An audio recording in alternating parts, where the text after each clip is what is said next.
आखिर 19 जून के घटनाक्रम के बाद 20 जून को ऐसा क्या हुआ कि लोकसभा स्पीकर ओम बिरला के हाथ पांव फूलने लगे। यह क्यों कहा जा रहा है कि इस बार जो 20 याचिकाएं दी गई हैं उसमें टीएमसी के बागी सांसदों की सदस्यता जानी तय है। आखिर वो टीएमसी के नेता अभिषेक बनर्जी जिनके ऊपर में भाजपा के कार्यकर्ताओं ने अटैक किया था, ऐसा कौन सा बवाल हुआ एयरपोर्ट पर कि पहली बार बीजेपी कार्यकर्ताओं को टीएमसी कार्यकर्ताओं ने जम के कूटा। क्या है वो 440 करोड़ का खेल? दोस्तों विस्तार से आपको सब कुछ बताते हैं, अगले चंद मिनट मेरे साथ में जरूर रहें। स्वागत है आप सभी का। आप देख रहे हैं द राजनीति का विशेष सेगमेंट खबर और विश्लेषण। मैं हूं जब्बार खान। क्योंकि दोस्तों 20 जून बागी सांसदों के लिए बुरा वक्त लेकर आ रहा है और कहा यह जा रहा है कि इस बार जितनी भी जीतोड़ कोशिश और जितनी भी चालबाजी करनी हो कर लिया जाए, बावजूद इसके उनकी सांसदी बचेगी नहीं, क्योंकि खुद संविधान ने अब स्पीकर के हाथ बांधे हैं। कोर्ट में जो होगा सो होगा, कोर्ट में तो जाएगी ही सांसदी, मगर उससे पहले स्पीकर बिरला को समझ नहीं आ रहा करें तो क्या करें। मगर तभी टीएमसी के बैंक अकाउंट को, खाते को फ्रीज करा दिया गया और अभिषेक को घेरकर एयरपोर्ट पर भाजपाई खड़े हो गए। मगर इस बार गेम उल्टा पड़ गया, टीएमसी कार्यकर्ता भारी पड़ गए।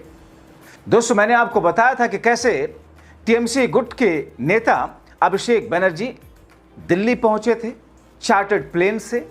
लोकसभा स्पीकर ओम बिरला से मुलाकात कर 20 बागियों के खिलाफ में 20 अर्जियां दी थी, याचिकाएं दी थी।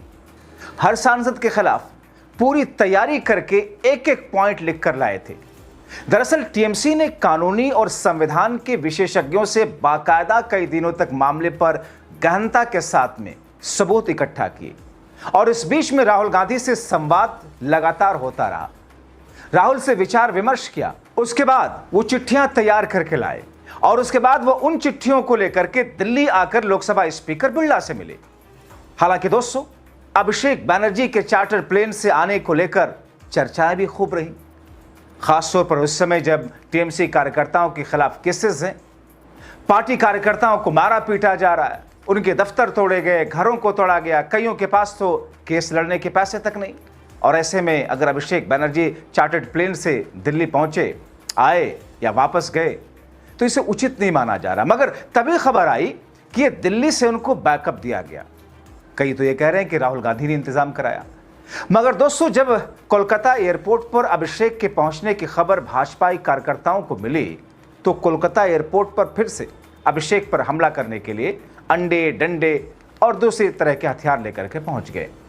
मगर दोस्तों इसकी भनक टीएमसी कार्यकर्ताओं को जब मिली, देखते देखते टीएमसी के समर्थक पहुंच गए एयरपोर्ट पर और फिर से बीजेपी कार्यकर्ताओं में टीएमसी वालों में भिड़ंत हुई। टीएमसी कार्यकर्ताओं ने भाजपाइयों को दौड़ा दौड़ा करके खदेड़ा पीटा, यह कहा जा रहा है। अब दोस्तों इस खबर के अंदर देखिए, अभी तक आपने जो खबरें देखी है देश के बड़े मीडिया हाउसेस के जरिए, मगर खबर के अंदर क्या है ताकि आपको ये क्लियर रहे कि मेन स्ट्रीम मीडिया ने इन खबरों को भी चलाया है। दोस्तों बीजेपी समर्थकों का एक समूह, वो लिखते हैं कि बीजेपी समर्थकों का एक समूह एयरपोर्ट के बाहर सड़े अंडे लेकर जमा हुआ था। उनका आरोप है कि टीएमसी के राष्ट्रीय महासचिव अभिषेक बनर्जी को दिल्ली से लौटने पर निशाना बनाने की योजना बना रहे थे। टीएमसी सूत्रों का कहना है कि उनमें से कुछ लोग हथियार भी लाए हुए थे। अब दोस्तों अगली स्लाइड देखिए। हालांकि इस योजना की खबर टीएमसी समर्थकों तक पहुंच गई, जो मौके पर पहुंचे भाजपा कार्यकर्ताओं से भिड़ गए। इसके बाद हिंसक झड़प हुई जिसमें दोनों पक्षों के सदस्यों ने एक दूसरे पर लाठियां बरसाई, गालियां दी। हाथापाई के दौरान हेलमेट और अन्य वस्तुओं का इस्तेमाल किया गया, यानी कि सुनियोजित तरीके से।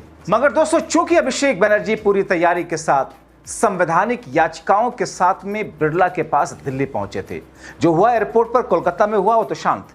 मगर दोस्तों अब दिल्ली वाली खड़ी, 20 चिट्ठियां दी गई हैं लोकसभा स्पीकर ओम बिरला को। चूंकि टीएमसी से 20 सांसदों ने बगावत की, या फिर यूं कहें कि ऑपरेशन लोटस के तहत वो टूटे और जिसे भारतीय जनता पार्टी ने एक अननोन सी पार्टी में, एक 75 रुपए वाली पार्टी में शामिल करा दिया। 75 रुपए इसलिए क्योंकि उसके बैंक खाते में सिर्फ 75 रुपए ही थे जब चेक किया गया उस एनसीपीआई के।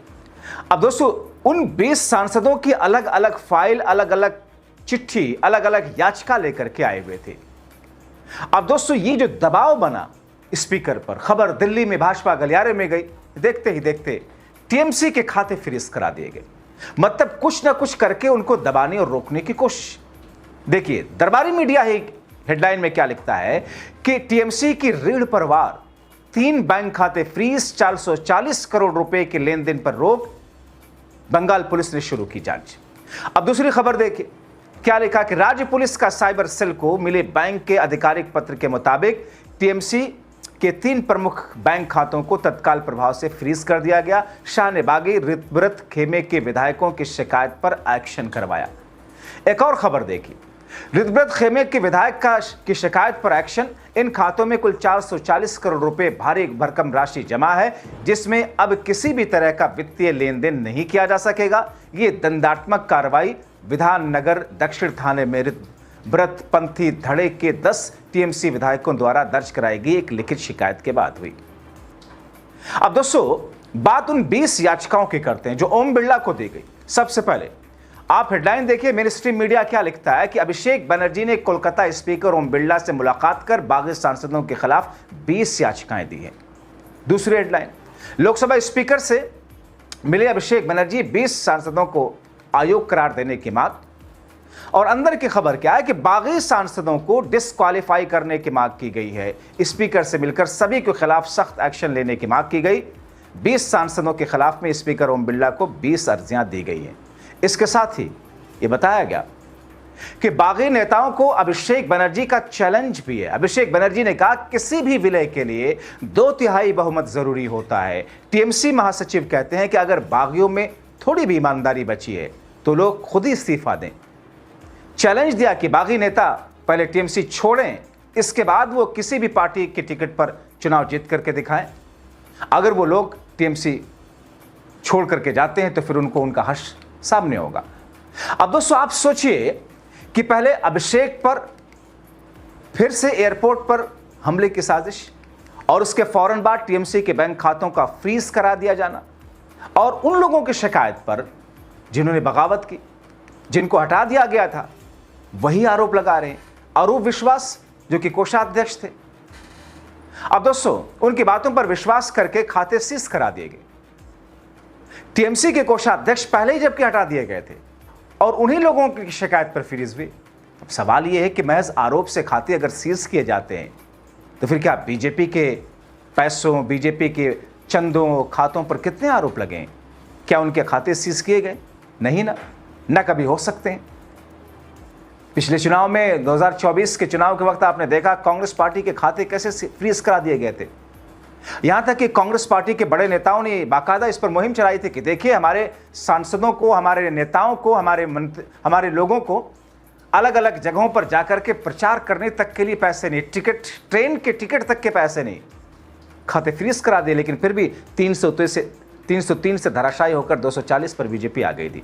अब ऐसे में सवाल ये कि अभी तक तो सब ठीक लग रहा है कि ममता के 20 बागी सांसद, 20 सांसद ममता के टूट गए, शामिल हो गए, अलग पार्टी में शामिल करा दिया गया बीजेपी के जरिए। मगर कानूनी पहलू पर मेन स्ट्रीम मीडिया बात नहीं कर रहा है, जबकि इन टूटे हुए सांसदों की सदस्यता रद्द होनी है और सही से लोकसभा स्पीकर कानून का अगर पालन करें, चुनाव आयोग नियमों पर अमल करे, तो फिर कोर्ट में जो होगा वो तो होगा ही, यहीं पर सदस्यता रद्द होगी। दोस्तों कानून क्या कहता है?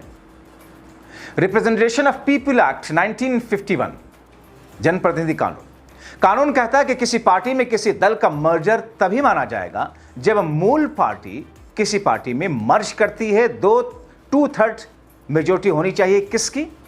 पार्टी के सांसदों की, पार्टी के विधायकों की, पार्टी के पदाधिकारियों की, ऑफिस बेरर की, संगठन से जुड़े हुए लोगों की और पार्टी का जो संविधान है उसके मुताबिक। मगर यहां ऐसा कतई नहीं है। तो जब खुद देश का संविधान ये कहता है 1951 जनप्रतिनिधि कानून का, तो फिर ऐसे में फाइलें दबाएं क्यों बैठे ओम बिरला साहब?